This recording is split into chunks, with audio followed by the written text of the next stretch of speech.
മീറ്റിംഗിനായി conference ഹാളിലേക്ക് പോകുമ്പോഴാണ് meeting cancel ചെയ്തു എന്ന് PA വന്ന് പറയുന്നു. ഇനി ഇവിടെ വലിയ ആവശ്യമൊന്നുമില്ലാത്തതുകൊണ്ട് നേരെ ശിവയും വിളിച്ച് വില്ലിലേക്ക് പോകാമെന്ന് കരുതിയാണ് ക്യാബിനിലേക്ക് വന്നത്. എന്നാൽ ഡോർ വന്നപ്പോൾ കണ്ട കാഴ്ച, അവൾ ഫോണെടുത്ത് വീട്ടിലേക്ക് വിളിക്കുന്നു. എപ്പോഴും ഞാൻ അവളോട് പറയുന്നല്ലേ എന്നിൽ നിന്ന് അവൾക്കൊരു മോചനം ഉണ്ടാവില്ലെന്ന്. എന്നിട്ട് വീണ്ടും അഹങ്കാരം കാണിക്കുന്നു. അതും ആലോചിച്ചുകൊണ്ട് ഫോൺ കട്ട് ചെയ്തു. തന്നെ കണ്ട് പെണ്ണ് പേടിയോടെ നിൽക്കുന്ന കണ്ടപ്പോൾ തൻ്റെ ദേഷ്യമൊക്കെ അലിഞ്ഞു പോയതാണ്. എന്നാലും ഇനി ഇവൾ ഇതുപോലൊരു പണി കാണിക്കരുത്. അവൻ അതും മനസ്സിൽ പറഞ്ഞുകൊണ്ട് അവളെ രൂക്ഷമായി നോക്കി. അവൾ ഡോറിനടുത്തായി നിൽക്കുന്ന ഹരിയെ ദയനീയമായി നോക്കി. അവൻ്റെ മുഖത്ത് നിസ്സഹായത മാത്രമായിരുന്നു. ഞാൻ ആമയുടെ ശബ്ദമൊന്ന് കേൾക്കാൻ വേണ്ടിയാ വിളിച്ചത്, ഇനി വിളിക്കില്ല. അവൾ ദയനീയമായി പറയുന്ന കേട്ടിട്ടും അവനൊന്നും മിണ്ടാതെ അവളെ രൂക്ഷമായി നോക്കിക്കൊണ്ട് ഹരിയോട് പറഞ്ഞു, ഹരി, ഐ ആം ലീവിങ്. ഡാ, അവൾക്കൊരു അബദ്ധം പറ്റിയതല്ലേ, നീ ഇനി ഇതിന്റെ പേരിൽ ഒരു പ്രശ്നം ഉണ്ടാക്കണ്ട. അവന്റെ സ്വരത്തിലെ കടുപ്പം മനസ്സിലായപ്പോൾ തന്നെ ഹരി പറഞ്ഞു, ഇവൾക്ക് ഇപ്പൊ അബദ്ധങ്ങൾ കുറച്ച് കൂടുവാണ്, ഇനി ഇങ്ങനെ ഉണ്ടാവാൻ നോക്കാൻ എനിക്കറിയാം. അതും പറഞ്ഞുകൊണ്ട് അവൻ അവളുടെ കയ്യിൽ പിടിച്ചുകൊണ്ട് പുറത്തേക്ക് നടന്നു. ദൈവമേ, ഇവൻ ഇനി എന്തൊക്കെയാ കാണിച്ചു കൂട്ടാൻ പോകുന്നത്? അതും പറഞ്ഞുകൊണ്ട് ഹരി അവന്റെ പിന്നാലെ നടന്നു. ദച്ചുവിന്റെ കൈയും പിടിച്ച് ദേഷ്യത്തോടെ ഇറങ്ങിപ്പോകുന്ന അവനെ സ്റ്റാഫുകളെല്ലാം അന്നും വിട്ട് നോക്കി നിന്നു. അവൻ അവളെ നേരെ കാറിന്റെ കോ ഡ്രൈവിംഗ് സീറ്റിൽ ഇരുത്തി. ശേഷം ഡ്രൈവിംഗ് സീറ്റിൽ കയറിയിരുന്നുകൊണ്ട് കാറ് പറത്തി വിട്ടു. പിന്നാലെ വന്ന ഹരിക്ക് അവന്റെ പോക്കേണ്ട തലയിൽ കൈ വെച്ച് നിൽക്കേണ്ടി വന്നു.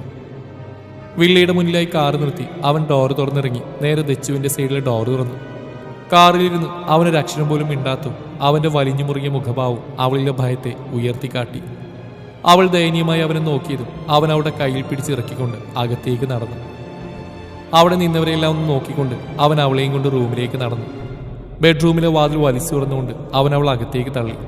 പെട്ടെന്നുള്ള അവന്റെ പ്രവൃത്തിയിൽ അവൾ തറയിലേക്ക് വീണു. തറയിൽ നിന്നും പെട്ടെന്ന് പിടഞ്ഞെണീറ്റ് നോക്കിയതും അവൻ ഡോറ് ലോക്ക് ചെയ്യുന്നതാണ് കണ്ടത്. അവൾ പേടിയോടെ അവന്റെ മുഖത്തേക്ക് നോക്കി നിന്നു. അവൻ അവളുടെ അടുത്തേക്ക് ഓരോ അടി വെച്ച് നടക്കുമ്പോഴും അവൾ പിന്നിലേക്ക് നടക്കുന്നുണ്ടായിരുന്നു. കഴിഞ്ഞ ദിവസം ഇവിടുന്ന് ഇറങ്ങിപ്പോയപ്പോ ഞാൻ നിന്നോടെന്താ പറഞ്ഞ്? അവനൊരു ചോദ്യഭാവത്തിൽ അവളോട് ചോദിച്ചു. അവൾ ഒന്നും മിണ്ടാത്ത അലവിനിച്ചിരുന്നു. ചോദിച്ചതിന് മറുപടി പറയടി. അത് ഞാൻ ആമയോട് സംസാരിക്കാൻ. അവന്റെ ഒച്ച ഉയർന്നു അവൾ വിറയിലൂടെ പറയാൻ തുടങ്ങി. നിന്നോട് ഞാനന്ന് എന്താ പറഞ്ഞെന്നാ ചോദിച്ച്? അവൾ പറയുന്നേട്ട് അവനൊന്നുകൂടി കടുപ്പിച്ചുകൊണ്ട് ചോദിച്ചു. അതിനവൾ മറുപടി അറിയാതെ അവനെ ദയനീയമായി നോക്കി നിന്നു. ഇനി നിന്റെ ജീവിതത്തിൽ ഞാൻ മാത്രമേ ഉണ്ടാവൂന്ന് പറഞ്ഞല്ലേ? നിന്റെ മേൽ അവകാശത്തിന് ഇനി മറ്റാരും ഉണ്ടാവില്ലെന്ന് പറഞ്ഞല്ലേന്ന്? അവരെന്റെ അച്ഛനും അമ്മയാണ് എനിക്ക് ജന്മം നൽകിയവർ. ആമി എന്റെ കൂടെ പിറപ്പ. ഒരമ്മയുടെ വയറ്റിൽ നിന്ന് ജന്മം കൊണ്ടവരാ ഞങ്ങൾ. അവരോളം പിന്നിൽ അവകാശം മറ്റാർക്കും ഉണ്ടാവില്ല. അവൻ പറയുന്ന കേട്ടതും എവിടുന്നോ കിട്ടിയ ധൈര്യത്തിൽ അവൾ അവന്റെ നേരെ അലറിക്കൊണ്ട് പറഞ്ഞു. എന്താടി പറഞ്ഞ്? എനിക്ക് നിന്റെ മേലൊരു അവകാശവും ഇല്ലെന്നോ? ഞാൻ നിന്റെ ആരുമല്ലെന്നോ? അവളുടെ വാക്കിൽ കേട്ടതും വർദ്ധിച്ച ദേഷ്യത്തോടെ അവൻ അവളുടെ നേരെ പാഞ്ഞെടുത്തുകൊണ്ട് ചോദിച്ചു. ഇത്രയും ദിവസത്തെ വേദനയും പ്രിയപ്പെട്ടവരെ കുറിച്ചുള്ള സങ്കടവും എല്ലാം കൂടി ആ കുഞ്ഞു പെണ്ണിന്റെ സമനില തെറ്റിച്ചിരുന്നു. അതെ, നിങ്ങളെന്റെ ആരുമല്ല, എന്നിൽ നിങ്ങൾക്ക് യാതൊരു അവകാശമില്ല. അവൾ അലറിക്കൊണ്ട് പറഞ്ഞു. അവൻ അവിടെ ഇരുന്നൊരു ഫ്ലവർ വേസ് എടുത്ത് തറയിലേക്ക് വലിച്ചെറിഞ്ഞു. പെട്ടെന്നുള്ള അവന്റെ പ്രവൃത്തിയിലാണ് താൻ എന്താ പറഞ്ഞതെന്ന് അവൾക്ക് ഓർമ്മ വന്ന്. അവൾ ഭയത്തോടെ അവനെ നോക്കി. അവന്റെ നീലക്കണ്ണുകൾക്ക് ചുറ്റും പടരുന്ന ചുവപ്പ് നിറം അവളിൽ ഭയത്തിന്റെ ആക്കം കൂട്ടി. അപ്പം നിന്റെ മേൽ എനിക്ക് യാതൊരു അവകാശവും ഇല്ല അല്ലേ? നെറ്റിയിൽ വിരലുകൾ ഓടിച്ചുകൊണ്ട് ഒരു പ്രത്യേക ഭാവത്തിൽ അവളോട് പറയുന്ന അവനെ അവൾ ഭയത്തോടെ നോക്കി നിന്നു.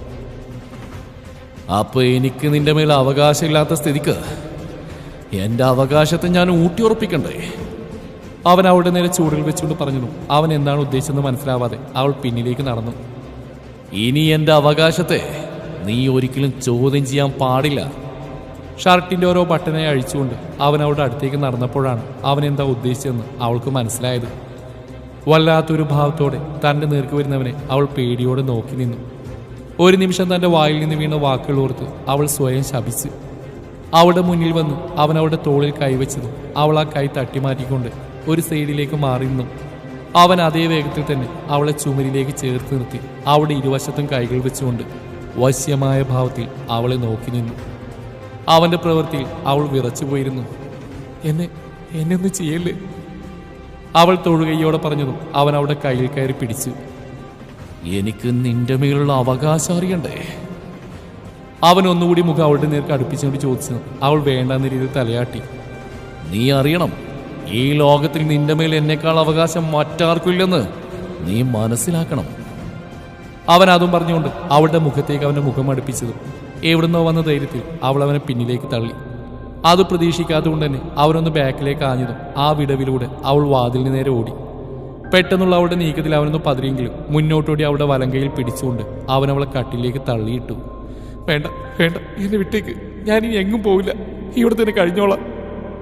തന്നെ നേർക്ക് നടന്നു വരുന്നതിന്റെ മുമ്പിൽ കൈകൾ കൂപ്പി യാചിച്ചുകൊണ്ട് ആ കുഞ്ഞു പെണ്ണ് പിന്നിലേക്ക് നിരങ്ങി നീങ്ങി. എന്നാൽ തന്നിൽ നിന്ന് അകലാൻ ശ്രമിക്കുന്ന അവൾ വലിച്ച് തന്റെ കാൽക്കീഴിലേക്ക് ഇട്ടുകൊണ്ട് അവളുടെ മുഖം അവന്റെ നേർക്ക് അടുപ്പിച്ചു. അവന്റെ നീലക്കണ്ണുകൾക്ക് ചുറ്റും ചുവപ്പ് പടരുന്ന് പേടിയോടെ അവൾ നോക്കി. അവന്റെ കഴുത്തിലെ നീല ഞരമ്പുകൾ വലിഞ്ഞു മുറുകി വന്യമായ ഭാവത്തോടെ അവൻ അവളുടെ മുഖത്തേക്ക് മുഖമടുപ്പിച്ചു. എന്നിൽ നിന്നും ഒരു മോചനം നീ ആഗ്രഹിക്കരുത് ശിവ. അത് നിനക്ക് നല്ലതിനാവില്ല. നിനക്ക് മാത്രമല്ല, നിന്റെ ചുറ്റുള്ളവർക്കും.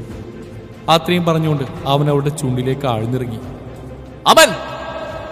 ഹരിയുടെ ഉറക്കെയുള്ള ശബ്ദം കേട്ടാണ് അമൻ ദച്ചുവിന്റെ ചുണ്ടുകൾ മോചിപ്പിച്ചത്. അവൻ അവളുടെ മുഖത്തേക്ക് നോക്കിയതും അവന്റെ പ്രവൃത്തിയിൽ തളർന്ന് അവൾ മിഴികൾ ഇറുകിയടച്ചിരിക്കുകയായിരുന്നു. അമൻ! വീണ്ടും ഹരിയുടെ സൗണ്ട് കേട്ടതും ദച്ചു ഞെട്ടലോടെ കണ്ണുകൾ തുറന്നു നോക്കി. അവൾ നോക്കിയതും തന്നെ നോക്കിയിരിക്കുന്ന അമനെ കണ്ട് അവൾ പേടിയോടെ മുഖം താഴ്ത്തി. ശിവ! അവളുടെ പേടി മനസ്സിലായതും അവൻ അവൾ ആർദ്രമായി വിളിച്ചു. അത് കേട്ടതും അവൾ അവനെ മുഖമുയർത്തി നോക്കി. അവളുടെ പൊട്ടിയ ചുണ്ടുകൾ കണ്ടതും അവൻ്റെ ഉള്ളിലെ ദേഷ്യമൊക്കെ തണുത്ത് ഉറഞ്ഞു പോയിരുന്നു. Aman, open the door!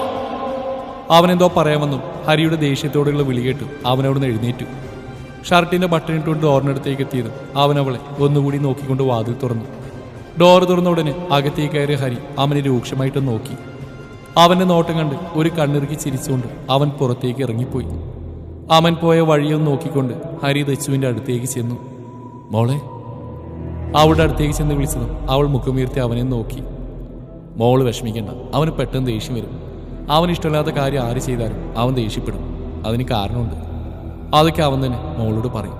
അതുവരെ മോൾ അവനെ വെറുക്കരുത്. പിന്നെ മോളുടെ വീട്ടിൽ പോകുന്ന കാര്യം അതൊക്കെ നമുക്ക് ശരിയാക്കാം. അവന് ദേഷ്യം തണുക്കട്ടെ, ഓക്കെ? അവൻ അവളുടെ കവിളിൽ തട്ടിക്കൊണ്ട് പറഞ്ഞതും അവളുടെ മുഖം വിടർന്നു. അവൾ അവനെ നോക്കി മനോഹരമായിട്ടൊന്ന് പുഞ്ചിരിച്ചു. മോൾ എഴുന്നേറ്റ് ഫ്രഷ് ആവും, ഞാൻ പോയി ആ ചെകുത്താനൊന്ന് കണ്ടിട്ട് വരാം. അതും പറഞ്ഞുകൊണ്ട് അവൻ പുറത്തേക്ക് നടന്നു. അവൻ പോയ വഴിയൊന്ന് നോക്കിക്കൊണ്ട് അവൾ എഴുന്നേറ്റ് വാഷ്റൂമിലേക്ക് നടന്നു. അമനെ അന്വേഷിച്ച് ഹരി ബാൽക്കണിയിലെത്തിയതും കയ്യിലൊരു സിഗരറ്റും പിടിച്ച് പുറത്തേക്ക് നോക്കി നിൽക്കുന്ന അമനെയാണ് കാണുന്നത്. ഡാ കോപ്പേ, എന്നതിൻ്റെ ഉദ്ദേശം അതിനിങ്ങനെ പേടിപ്പിച്ചെടുത്തിയാണ് നീ പ്രണയിക്കുന്നത്? എന്റെ ദൈവമേ, അതൊന്ന് ഈ ചെകുത്താനടുത്തേക്ക് അടുത്തു വന്ന അതിനിടയിൽ അവൻ കൊണ്ട് കലോടിച്ചേക്കുന്നു. ഇനി അവള് വരും, നീ കാത്തിരുന്നോ? അവന്റെ അടുത്തേക്ക് വന്ന് ഹരി പറഞ്ഞതും അവനൊന്നും മിണ്ടാതെ ഒരു പഫ് എടുത്തുകൊണ്ട് പുറത്തേക്ക് നോക്കി നിന്നു. നിന്റെ വായിൽ എന്താണ് പൂച്ച പറ്റിയെടുക്കണം? ചോദിക്കുന്ന മറുപടി പറയണ പുല്ലേ. അവന്റെ ഭാഗത്തുനിന്ന് ഒരു റിയാക്ഷനും കാണാത്തതുകൊണ്ട് ഹരി ദേഷ്യത്തോടെ ചോദിച്ചു. പിന്നെ ഞാൻ എന്ത് വേണോടാ? അവളുടെ മേൽ എനിക്ക് യാതൊരു അവകാശവും ഇല്ലെന്ന്. ഞാൻ അവിടെ ആരും അല്ലെന്ന്. അങ്ങനെ പറയുമ്പോൾ എനിക്ക് അവളുടെ മേലുള്ള അവകാശം ഞാൻ അവളെ അറിയിച്ചു കൊടുക്കണ്ടേ? ഞാൻ അത്രേ ചെയ്തുള്ളൂ. ഹരിയുടെ ചോദ്യം കേട്ടതും അവൻ കയ്യിൽ നിന്ന് സിഗരറ്റ് പുറത്തേക്ക് വലിച്ചെറിഞ്ഞുകൊണ്ട് പറഞ്ഞു. ദാ ഇങ്ങനെയൊക്കെ ചെയ്ത് അവൾക്ക് നിന്നുള്ള പേടി കൂടെയുള്ളൂ. ഞാൻ ഇങ്ങനെയാണ് ഹരി. എൻ്റെ എല്ലാ സ്വഭാവം അറിഞ്ഞുകൊണ്ട് അവൾ എന്നെ ഇഷ്ടപ്പെട്ടാൽ മതി. എൻ്റെ ദേഷ്യവും വാശിയൊക്കെ അവൾ അറിയണം. അതറിഞ്ഞുകൊണ്ട് അവൾ എന്നെ സ്നേഹിച്ചാൽ മതി. അത്രയും പറഞ്ഞുകൊണ്ട് അവൻ ഹരിയുടെ തോളിലും തട്ടിക്കൊണ്ട് അകത്തേക്ക് നടന്നു. ഒരു നിമിഷം അവൻ്റെ പോക്ക് നോക്കിക്കൊണ്ട് ഹരി നിന്നു. ഓഫീസിൽ നിന്ന് നല്ല ടെൻഷനോടെയാണ് മേഘ ഫ്ലാറ്റിലേക്ക് വന്നത്. ഓഫീസിൽ നിന്ന് കരഞ്ഞുകൊണ്ട് പൂജ വന്നതിന് ശേഷം ഒത്തിരി തവണ അവൾ വിളിച്ചു നോക്കി. അവൾ ഫോൺ എടുക്കുന്നുണ്ടായിരുന്നില്ല. അവൾ എന്തെങ്കിലും അവ്യയം കാണിച്ചു കാണുമെന്ന് അവൾക്ക് നല്ല ടെൻഷനുണ്ടായിരുന്നു. ഫ്ലാറ്റിന് മുമ്പിലെത്തി ബെല്ലടിക്കാൻ പോലും നിൽക്കാതെ സ്പെയർ കീ ഉപയോഗിച്ച് അവൾ ഡോർ ഓപ്പൺ ചെയ്തു. അകത്തേക്ക് കയറി അവിടെ കണ്ട കാഴ്ചയിൽ അവൾ തറഞ്ഞു നിന്നു. ഡൈനിങ് ടേബിളിൽ നിന്ന് സ്വിഗ്ഗിയിൽ ഓർഡർ ചെയ്ത ബിരിയാണി ആസ്വദിച്ച് കഴിക്കുന്ന പൂജ. ഇവളാണോ രാവിലെ ഓഫീസിൽ നിന്ന് കരഞ്ഞു വിളിച്ച് വന്ന്? ഒരു നിമിഷം മേഘ ചിന്തിച്ചു പോയി. ഭക്ഷണം കഴിച്ച് കൈ കഴുകാനായി എഴുന്നേറ്റപ്പോഴാണ് തൻ്റെ മുന്നിൽ അന്തം വിട്ടിരിക്കുന്ന മേഘയെ പൂജ കാണുന്നത്. ആ, നീ എപ്പോഴാ വന്നേ? അവൾ നോക്കി ചിരിച്ചുകൊണ്ട് കൈ കഴുകുന്നതിനിടയിൽ പൂജ ചോദിച്ചു. അത് ഞാനിപ്പോൾ വന്നേ ഉള്ളൂ. അല്ല, നീ എന്താ ഇങ്ങനെ? എങ്ങനെ? അവൾ സംശയത്തോടെ ചോദിക്കുന്ന കേട്ട് പൂജ നെറ്റി വിളിച്ചു. അല്ല, അവിടുന്ന് ഈ കരഞ്ഞോണ്ടല്ലേ വന്ന്? ഇത് ഇപ്പോൾ ഒന്നും സംഭവിക്കാതെ പോലെ ഇരിക്കുന്നു.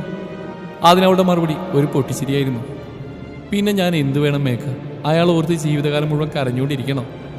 അവളുടെ ചിരി കണ്ട് ദേഷ്യത്തോടെ നോക്കുന്ന മേഘയെ നോക്കി പൂജ പറഞ്ഞു. അപ്പം അയാളുടെ ഇഷ്ടമൊക്കെ നീ കളഞ്ഞോ? മേഘ സംശയത്തോടെ ചോദിച്ചു. അങ്ങനെ കളഞ്ഞിട്ടൊന്നുമില്ല. എൻ്റെ ഇഷ്ടം ആത്മാർത്ഥമാണെങ്കിൽ അത് എന്നിലേക്ക് തന്നെ വന്ന് ചേരും. എന്തോ ആലോചിച്ചുകൊണ്ട് പറയുന്നവളെ മേഘ നെറ്റി വിളിച്ചുകൊണ്ട് നോക്കി നിന്നു. ഒന്നുമില്ല എൻ്റെ മേഘക്കുട്ടി, എൻ്റെ സ്നേഹം സത്യമാണെങ്കിലേ അയാൾ എന്നിലേക്ക് തന്നെ വരുന്ന ഞാൻ പറഞ്ഞത്, മനസ്സിലായോ? അല്ലെങ്കിൽ ഞാൻ വരുത്തും.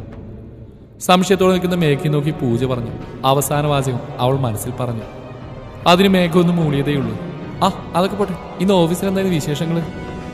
എന്ത് വിശേഷം? എന്നത്തെയും പോലെ തന്നെ പൂജ അവളോട് ചോദിച്ചതും മേഘ താല്പര്യമില്ലാത്തവളെ പറഞ്ഞു. അപ്പൊ കാമുകി വന്നിട്ടും കാമുകിന് മാറ്റമില്ലേ? എന്ത് മാറ്റം? സാർ അവളെ സാറിന്റെ പി ആയിട്ട് പോസ്റ്റ് ചെയ്തു. സാറിന്റെ ക്യാബിൽ തന്നെ സീറ്റും സെറ്റ് ചെയ്ത് കൊടുത്തു. ഉച്ചവരെ രണ്ടും അതിനകത്ത് തന്നെയായിരുന്നു. ഉച്ചയ്ക്ക് ശേഷം സാർ ഒരു മീറ്റിംഗ് അറ്റൻഡ് ചെയ്യാനേ പോയി. ആ സമയം ആ പെണ്ണിനോട് സംസാരിച്ച് എന്തെങ്കിലും വിവരം അറിയാമെന്ന് കരുതി അങ്ങോട്ട് പോകാൻ നിന്നു. പക്ഷേ മീറ്റിംഗ് ക്യാൻസൽ ആയത് കാരണം അപ്പോൾ തന്നെ സാർ തിരികെ വന്നു. ക്യാബിലേക്ക് കയറി കുറച്ച് കഴിഞ്ഞ് ആ പെണ്ണിനെ വിളിച്ച് പുറത്തേക്ക് പോയി. ഇതാണ് ഇന്ന് നടന്ന്. മേഘ ഇന്ന് നടന്ന സംഭവങ്ങളെല്ലാം പൂജയോട് ചുരുക്കി പറഞ്ഞു കൊടുത്തു. നീ ഇങ്ങനെ നിൽക്കാൻ പോയി ഫ്രഷ് ആയി എന്നിട്ട് വല്ലതും കഴിക്കും, ഞാനൊന്ന് ഫോൺ ചെയ്യട്ടെ. അതിനൊന്ന് മൂളിക്കൊണ്ട് പൂജ പറഞ്ഞു. ശേഷം ഫോണും കയ്യിലെടുത്തുകൊണ്ട് അവൾ ബാൽക്കണിയിലേക്ക് ഇറങ്ങി. ബാൽക്കണിയിൽ നിന്ന് മേഘ വരുന്നുണ്ടോ എന്ന് തിരിഞ്ഞു നോക്കിക്കൊണ്ട് അവൾ ലാസ്റ്റ് വിളിച്ച നമ്പറിലേക്ക് കോൾ ചെയ്തു.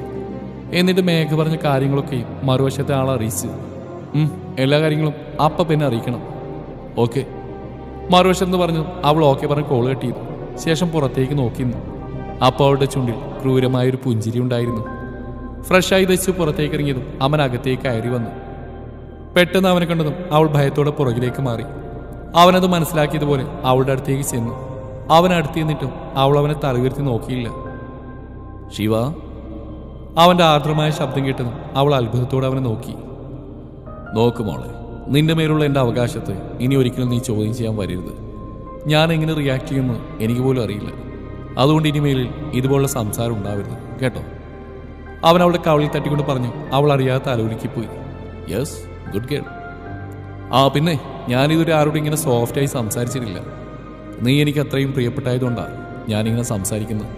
സോ ഇന്ന് ഓഫീസിലുണ്ടായതുപോലുള്ള സംഭവങ്ങൾ ഇനി ഉണ്ടാവരുത്, മനസ്സിലായോ? അവൻ പറഞ്ഞതും അവൾ അതിനും തലകുലുക്കി. Okay, that's my girl. അപ്പോൾ ഇവിടെ ഇരിക്കും, ഞാൻ ഫ്രഷായി വന്നിട്ട് നമുക്ക് ഒന്നിച്ച് താഴേക്ക് പോയി ഫുഡ് കഴിക്കാം. ഓക്കെ? അവൾ അതിനൊന്നും മൂളിയതും അവൻ അവളുടെ നെറുകിലൊന്ന് അമർത്തി ചുണ്ടുകൾ ചേർത്തുകൊണ്ട് വാഷ്റൂമിലേക്ക് കയറി. ദച്ചൊന്നും പറയാനാവാതെ ബെഡിലേക്ക് ഇരുന്നു. അയാൾ തൻ്റെ ദേഹത്ത് തൊടുമ്പോൾ തനിക്ക് എന്തുകൊണ്ട് പ്രതികരിക്കാൻ കഴിയുന്നില്ല? അയാളോടുള്ള ഭയം കൊണ്ടാണോ, അതോ വിധേയത്വം കൊണ്ടോ? അതിന് താൻ അയാളെ പ്രണയിക്കുന്നുണ്ടോ? ഇല്ല. താൻ എങ്ങനെ അയാളെ പ്രണയിക്കും? തൻ്റെ കുടുംബത്തിൽ നിന്ന് തന്നെ അകറ്റി നിർത്തിയത് അയാളല്ലേ? അങ്ങനെയുള്ള അയാളെ തനിക്കെങ്ങനെ പ്രണയിക്കാൻ കഴിയും? പിന്നെ എന്തിനു നീ അയാൾക്ക് വിധേയാവുന്നു? അത് ഭയം കൊണ്ടല്ലേ? അല്ല, ഭയമാണെങ്കിൽ പോലും അനുവാദമില്ലാത്ത തൻ്റെ ശരീരത്തിൽ തൊടുന്നവനെ നീ എതിർക്കും. ഇത് നീ ഒരു നോട്ടം കൊണ്ട് പോലും അയാളെ തടയുന്നില്ല. അതിനർത്ഥം എന്താ? അറിയില്ല എന്താണ് തനിക്ക് സംഭവിക്കുന്നതെന്ന്. അവളുടെ മനസ്സ് തന്നെ വാദപ്രതിവാദങ്ങൾ നടത്തിക്കൊണ്ടിരുന്നു. ഒന്നിനും മറുപടി കിട്ടാതെ അവൾ അതേ ഇരിപ്പിരുന്നു. അവൻ ഫ്രഷായി ഇറങ്ങിയപ്പോഴും ദച്ചു എന്തോ ആലോചിച്ചുകൊണ്ട് കട്ടിലിരിക്കുകയായിരുന്നു. ഒരു ട്രാക്ക് പാൻറ് മാത്രമായിരുന്നു അവൻ്റെ വേഷം. തോളിലൂടെ ഒരു ടവലിട്ടിരുന്നു. അതിൻ്റെ ഒരു അറ്റം കൊണ്ട് അവൻ നനഞ്ഞ മുടി തോർത്തുന്നുണ്ടായിരുന്നു. അവളെ നോക്കിക്കൊണ്ട് അവൻ കബോർഡിൽ നിന്നൊരു ടീഷർട്ട് എടുത്ത് ധരിച്ചു. മിററിന് മുമ്പിൽ ചെന്ന് മുടി ചീകിയ ശേഷം ദച്ചുവിൻ്റെ അടുത്തേക്ക് വന്ന് അവൾ തട്ടി വിളിച്ച്. അവൻ്റെ ശബ്ദം കേട്ടതും അവൾ ആലോചനയിൽ നിന്ന് തിരികെ വന്നു. മുന്നിൽ അവനെ കണ്ടതും അവൾ ചാടി എഴുന്നേറ്റു. എന്താലോചിച്ചുകൊണ്ടിരിക്കുക? അവൻ ചോദിച്ചതും അവൾ ഒന്നുമില്ലെന്ന രീതിയിൽ തലയാട്ടി. വാ, താഴേക്ക് പോവാ. അതിനൊന്നും ചിരിച്ചുകൊണ്ട് അവൻ പറഞ്ഞു. ശേഷം അവളുടെ കയ്യും പിടിച്ചുകൊണ്ട് അവൻ താഴേക്ക് ഇറങ്ങി. അവർ ഡൈനിങ് ഹാളിലെത്തിയതും ഹരി അവിടെ ഇരുന്ന് ആഹാരം കഴിക്കുന്നുണ്ടായിരുന്നു. നിങ്ങളെന്താ ലേറ്റായി? അവരെ കണ്ടത് ഹരി ചോദിച്ചു. ഞാനൊന്ന് ഫ്രഷായിടാ. അതും പറഞ്ഞുകൊണ്ട് അവൻ ഭക്ഷണം കഴിക്കാൻ തുടങ്ങി. അവൻ്റെ മറുപടി ഇട്ടതും അവനൊന്ന് മൂളിക്കൊണ്ട് ഭക്ഷണം കഴിക്കാൻ തുടങ്ങി. അതോടൊപ്പം ദച്ചുവിനെ നോക്കി കണ്ണ് ചിമ്മി കാണിക്കാനും മറന്നില്ല. അവനെ നോക്കിയൊന്ന് പുഞ്ചിരിച്ചുകൊണ്ട് ദച്ചു ഭക്ഷണം കഴിക്കാൻ തുടങ്ങി. ഒരുപാട് നേരം ലാപ്ടോപ്പിൽ എന്തോ വർക്ക് ചെയ്തതിനു ശേഷം കട്ടിൽ വന്ന് കിടന്നതായിരുന്നു ഹരി. അപ്പോഴാണ് ഡോറിൽ ആരോ നോക്ക് ചെയ്യുന്ന സൗണ്ട് കേട്ടത്. അവൻ എഴുന്നേറ്റിന്ന് ഡോർ തുറക്കുന്നു. മുമ്പിലൊരു ഫയലും കൊണ്ട് നിൽക്കുന്ന അമനെയാണ് കണ്ടത്.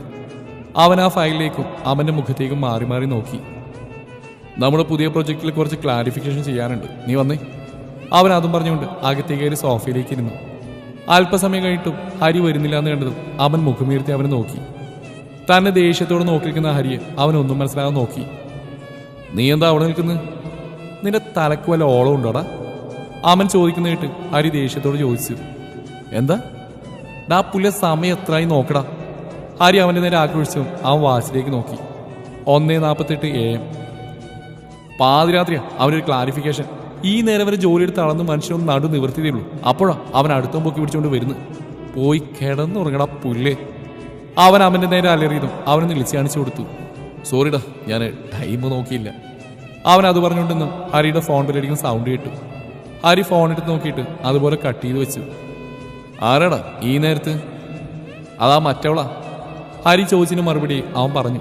ആഹാ, ഇപ്പോഴും വിളിയുണ്ടോ? അവനതിനൊന്നും മൂളി. എന്തായാലും നീ കോൾ എടുക്ക്, എന്താ പറയുന്നതെന്ന് അറിയാലോ. ഐ, അത് വേണം, നീ കോൾ എടുക്ക്, അവൻ പറഞ്ഞു. ഹരി ഫോൺ അറ്റൻഡ് ചെയ്ത് ലൗഡ് സ്പീക്കർ ഇട്ടു.